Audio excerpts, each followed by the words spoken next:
Hello and welcome back to the Big Bold Health Podcast, making health personal in a world of disease. Today we are going to be talking about measuring health and diagnostics. And, I imagine, Jeff, that in a parallel universe to us right now, the Big Bold Health Podcast is actually hosted by Dr. Jeffrey Bland and maybe Elizabeth Holmes as Big Bold Health people changing the world. The Theranos story has been in the papers, being sort of at top of mind for anyone who's interested in the facilitation of health creation. And so as we get into this conversation about diagnostics, I thought maybe we could start there. What was it about the Theranos story that was so compelling to so many people for so long? Yeah, I think, James, that this is a wonderful case history for where we are, where we're going, and some of the opportunities that are before us. The aspect that measuring things in our blood can give us insight into the status of health of the individual has been a longstanding principle within clinical chemistry and within medical diagnoses. And it may not be well understood by most people that in the early days of medicine in the United States, the concept of taking your blood and analyzing stuff in it to see how you were doing was not usual and customary at all. In fact, the chemistries that we used to do those tests were not really that available. The first group in the world to actually do these routinely were this group in Minnesota, way up out in the middle of nowhere, Rochester, Minnesota, the Mayo brothers, who thought that these developing concepts of chemistry, which in the early part of the 20th century was still kind of a new concept of applying chemistry to biology, that the measurement of stuff in the blood, chemical stuff in the blood, could be very important in developing a prognostic understanding of the patient's status of health or disease. And that was really what kind of differentiated the Mayo Clinic from all other clinics in the United States, maybe even in the world at large. And they gained a reputation because they were isolated up there on the northlands of Minnesota. They could kind of do this, and they developed a reputation, and people started coming to them, hearing about their reputation, and it became more and more of a growing theme in which later that kind of clicked over to become a standard of care, which people said, well, really, measuring some of these things in the blood is very important, like blood sugar, to get a definition of diabetes. Remember, the early diagnosis of diabetes prior to the 20th century was tasting the urine. Really? Yes, tasting if it was sweet. Now, that wasn't a big attraction for most clinical chemists in those days. They'd outsource that to the nurses, surely. Yeah, exactly. So, the advent of chemistry really was a step up in terms of both the specifics and the precision, but also getting away from having to taste urine for sweetness. So the bottom line is that this concept of measuring things, chemicals, became a very important diagnostic determinant that underlies most people's general health screening. When they go in, they'll have their blood taken, and a whole family of different what are called analytes will be measured. Now, with that as a concept, then people started saying, well, what else can we measure? Because it turns out that we have 35,000 genes in our book of life, but those genes code for more than 1 million different proteins, which are found in our cells, tissues, and our blood. Each one of those proteins may have some diagnostic characteristic that would be of interest if we knew about them. So this is a rich field of discovery and investigation. So all sorts of people, clinical chemists, immunologists, all sorts of different fields of discovery have been trying to understand what these things are that float around in our blood, what they mean in terms of how our body is functioning in terms of health and disease. With that as a kind of a background then, people have said, wouldn't it be wonderful if you could develop a technology whereby just taking a finger stick of blood in that single drop, so microliters of volume, very small amount, that you could analyze an infinite number, well, that's an exaggeration, but a large number of different things, and you would know what they meant. Well, if you could do that, if that technology were to be developed as a breakaway new age technology, you can imagine it would both reduce the trauma of having your blood taken, because you don't have to puncture the vein then and take a big volume of blood. Secondly, it would make it accessible to be done in all sorts of places, because you don't need a trained phlebotomist or a blood taker to puncture the skin of your finger and take one drop of blood, so it make it much more accessible.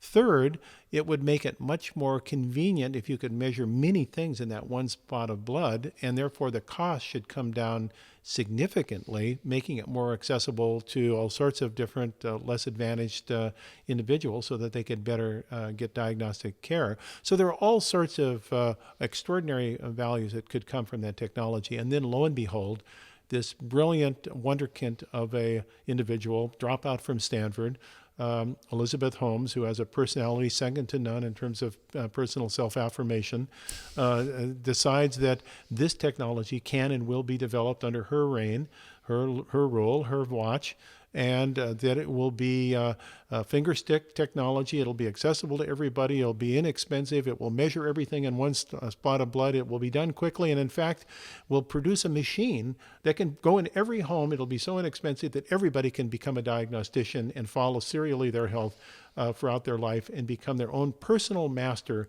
of their health. Wow, this sounds like a company I'd want to invest in, right? And lo and behold, a lot of people did, raising not an inconsiderable hundreds of millions of dollars of investment capital. Now, what happened? Well, what happened is we have to be very cautious sometimes between our aspirations, our dreams, and then the application of that in reality and in delivery and execution. The challenge that you have when you're trying to measure from any single bit of blood in one instrument all these different things that you want to measure is that you have 4 different kinds of things you want to measure. And just from a clinical chemistry point of view, let me just tell you what they are. Yep. You want to measure simple salts like potassium, magnesium, sodium, iron. So these are inorganic elements. There's something related to all of those, like iron with anemia, sodium and potassium relative to your kidney function. So these are important to measure. Then you want to measure what are called organic chemicals, things like glucose, or things like uric acid, or things like urea, things that we know are associated with organ function, these chemicals, of which there are literally thousands of different chemicals. Then there's the third category, which are proteins, right? And think of all the kinds of proteins we have. These are proteins or enzymes that regulate metabolic function. So if you were to measure liver function, you might want to measure enzymes that are unique to the liver that if the liver is damaged, it would be released into the blood, and you'd measure them as analytes like AST and various enzymes that are liver specific. Then the fourth category are infectious organisms. You'd like to measure things like viruses or bacteria. Now, if you examine the technologies that are required to measure each of those different 4 categories, they're very different technologies. Yeah. They have different conditions upon which they're measured, different pHs, different temperatures, different all sorts of things. So to put them all in one test and to do it on one drop of blood, that's no small challenge. It's maybe not impossible, but it's extraordinarily challenging. So with that, then, what happened with the Theranos example is that this is really an example of over-promising and under-delivering. Yeah. And would it have been able to have been delivered in time? I think the answer is potentially yes over time. But the difficulty is that the compression of the commercial world to try to make a commercial product and try to make it profitable and try to return on investment to venture capitalists and other investors that felt that this was going to be a quick return to success really put undue pressure on the company that should have been in a research mode for some longer period of time. And they should have also qualified that they're not going to be able to run every test on a few microliters of blood. If they would have then been able to qualify properly their results, it could have been a sustaining growth company, I believe. But it exaggerated the opportunity and it produced then its own death knell through its own activities. Now, the problem for all of us in this field is that there is a spreading effect when you have something that's that prominent and that investment worthy that disillusions so many shareholders and gets the government involved and major distribution systems like Walgreens that have become disillusioned and Safeway, that you then start to have a color about all other technologies and people get very disillusioned and they say, I've heard that before and I'm not going to be interested. Yeah. I think that's a shame because there are extraordinarily robust new technologies that are developing all the time that will help move us towards that goal to make the testing much more inexpensive and readily available. Let me give an example to show you the good side of the curve. Okay. The good side of the curve would be genetic testing. You know, when I first got involved in the concept of deciphering the genome as a practical assessment tool or technology, you probably know the first human genomes that were deciphered that led to the Rose Garden discovery with President Clinton at that point saying that we've now deciphered the Book of Life. It was about $3 billion to decipher the first genome. Well, that's not very commercially practical. Over time, however, with the so-called Moore's law, which is found in computing, that you have an exponential increase in the power of technology over time, what we've seen that Moore's law can be applied to the genome testing. And so the cost per analysis has gone from $1 billion to $1 million to 100,000 to 10,000 to where now I've had my full genomes deciphered, which includes both the coding and non-coding region, meaning the dark matter of my genome has been analyzed for under $1,000, and it's going to come down presumably to be around $100 to get your genome deciphered. Now, how is that being done? Well, the development of technologies that we never had the knowledge would even come about, with young new minds that are evolving new ways of looking at how to decipher the human code based upon methodologies that were not available even 5 years ago. So that's a very exciting example of what can happen if we have the patience and the stick-to-itiveness to allow these technologies to be developed and to have the proper proof of concept. So will we get to the point in our in the lifetime of people living today where we can have a very robust, simple way of using blood spot analysis for determining all sorts of analytes? I think the answer is yes. Will it be everything that Theranos talked about? Probably not. It probably won't analyze everything in the world from a single drop of blood. But we will be seeing, and are seeing already, technologies that allow us to interrogate not just the presence of disease, but the presence of health and function, which helps us to measure not our disease characteristics, but our health span. Our health span. That's where we're going. Yeah. What are the, one of the things that sort of, I think, stop the architecture of health creation from occurring is just the fact that there's not as many numbers, right? There's not as much quantification of these kind of things. And ultimately, I think quantification is something, we've spoken about with the continuous glucose monitoring and that kind of thing. What do you feel is the quantification of health that is going to be necessary for this to stand by itself and say, hey, this is a legitimate way of understanding health? Oh boy, that is a really fantastic question. You've been thinking about this, I can tell. That's really insightful. So the way that we have used the diagnostic tool of measuring stuff in the blood or in tissues of the body or in saliva or in urine is to look at the presence of things in those biological samples that are indicative of a damaged organ, a disease. So these become indicators of disease. The first analyte, the first substance that was measured in the blood that was generally accepted in medicine that didn't analyze the damage of an organ, i.e. a disease, let me ask you, do you know what it is? Glucose? No, because glucose measures diabetes, right? Okay. So I'll help you. It is cholesterol. Think of cholesterol. Is there a single disease that is diagnosed by seeing elevated cholesterol in your blood? The answer to that is no. Cholesterol was the first substance that general medicine accepted as being important to evaluate that has nothing to do with the diagnosis of disease. It has to do with the prognosis of potential disease. Well, let me set that in for a moment. This is a very important demarcation in the way that we use this kind of testing. In the past, testing was always used to evaluate the presence of a disease. With the addition of cholesterol to a standard blood test, now suddenly it was to assess the risk to a disease, cardiovascular disease, right? There is no disease for which cholesterol elevated is diagnosed. It tells you about the potential of a disease.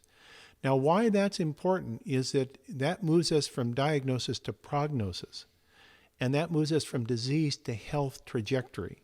and health production. So what we are witnessing right now is a very interesting transformation in asking the question, what are the things do you want to measure in the body's fluids that would help us to understand the trajectory towards dysfunction? And well before you get to disease, that's a measurement of your health capacity so that you can measure that serially, meaning over time, and you can be a benchmark as to how you're engaged in a health creation program. It seems to me that you have to start with the end in mind. So with Theranos, the thing that jumped out to me from the book was that she started with the end in mind, which is, first of all, the big vision, right? Being able to get everything from one drop of blood. And the second thing was just how sort of comical it was that it had to fit, it had to be this size, right? That was like the focus of it. It seems to me that projects that start with the intention to be able to measure what has previously not been measured with a vision towards understanding the complexity of prognosis and health is a starting point for a project that could yield the kind of results that you're probably talking about is going to be necessary for this next era. Yeah, I again, you're speaking about this book, the Bad Blood, which really is a history of the Theranos rise and fall.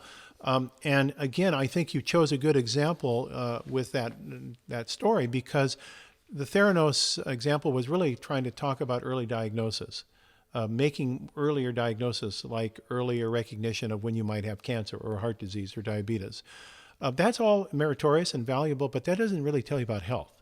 The next stage, which is the stage we're involved in right now and is the focus of the Big Bold Health podcast, is what do you really need to measure to understand the presence of health in the individual, meaning their function.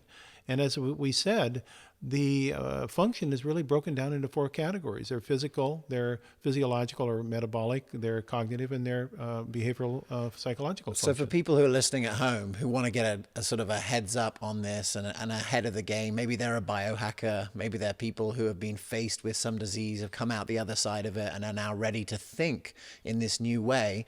What are some of the sort of like basic things that fit into that category right now today? Yeah, so let's start with physical functioning quickly. Physical functioning is strength, flexibility, and endurance. Are there simple ways to assess those that you don't have to go to a doctor's office, you don't have to do a sophisticated kind of machine testing? And the answer is yes. Can you do 40 push-ups? That's right. There's a step test. There's different ways of examining very easily your cardiorespiratory function with minimum exercise. There are ways of examining your flexibility, like reach testing. There's ways of looking at your strength, by, as you said, like push-ups or pull-ups. So that's one way that we can start assessing that, and we can track it over time to see if we're improving. The second would be metabolic. Are there ways that you can examine your metabolic function? And the answer is yes, that now there are many direct-to-consumer labs that are providing very, very inexpensive panels of tests that allow you to examine things that would show whether you have insulin resistance or risk towards poor insulin signaling, or you have inflammation. Central features that give rise to understanding your health inventory. Third of which is cognitive. There are cognitive tests now on the internet that you can test your short-term memory and your ability to do pattern recognition. And lastly is behavioral and psychological testing. Tests are available once again, pen and paper tests or computer algorithms, digital tests that allow you to understand your behavior relative to certain opportunities for function and health. So we are witnessing the emergence of a new big, bold health technology, not a disease technology, a health technology. And we're going to be spending time at Big Bold Health in this podcast going through and chronicling this revolution to make this accessible to our users so that it will not just be some esoteric conceptual thing out there in the blue sky, but actually delivered as a value to individuals so they'll take charge of the most important thing we own, which is our health. Absolutely. I'm really excited to get into some of this because I feel like at this moment in history, there's almost something unusual that has to happen to propel people to want to participate in it. But ultimately, what we're looking for is a moment where this is just the norm. That's exactly right. And I think that any shift of the general zeitgeist of a population undergoes those transitions, doesn't it? You have the early adopters, and then you got a lot of naysayers. Then the naysayers start to say, well, hold up, maybe that's not as wrong as I thought. And then later they think, they come and say, well, no, I always believed in that. It's always been part of my belief system. Yeah. And I think we're in that middle transition. We're beyond the early adopters, the biohackers. We're into the kind of how do you take these concepts that came out of these early adopters and translate it into the more general health conscious consumer, so that it ultimately becomes a standard of identity for all individuals, that people have equal access to, independent of their socioeconomic status or their ethnicity or their cultural belief systems, that they have access to things that will revolutionize their ability to achieve good health. Beautiful. Well, that is something that is going to be available to more people. I'm excited to be chronicling this with you. We're going to be talking about biohacking. There's a number of other topics that will be coming soon on the Big Bold Health podcast. But I hope that for everyone who's listening, that the Theranos example can serve as a warning signal of how good ideas can sort of go a little bit wrong, but that ultimately those ideas are moving us in a direction that is going to be beneficial for all of us and mankind. So this has been the Big Bold Health podcast. Been great to be with you here, Dr. Jeffrey Bland, myself, James Maskell. Thanks so much for listening, and we'll see you next time.